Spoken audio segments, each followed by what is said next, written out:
திரைக்கதை, இயல்பான நகைச்சுவை மற்றும் குடும்ப கதைகள் மூலம் முத்திரை பதித்த பழம்பெரும் இயக்குனர், நடிகர், திரைக்கதை ஆசிரியர் மற்றும் தயாரிப்பாளர் ஆவார். இவர் இன்று மாரடைப்பு காரணமாக சென்னையில் காலமானது திரைத்துறையினர் மட்டுமில்லாமல் மக்கள் மத்தியிலும் பெரும் அதிர்ச்சியை ஏற்படுத்தியுள்ளது.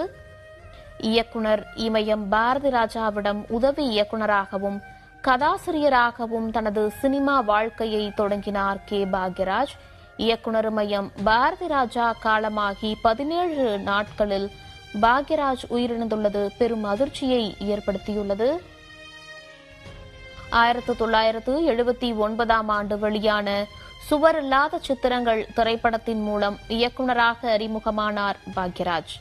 70க்கும் மேற்பட்ட படங்களில் நடிகராகவும் 25க்கும் மேற்பட்ட படங்களுக்கு இயக்குனராகவும் பணியாற்றியிருக்கிறார்.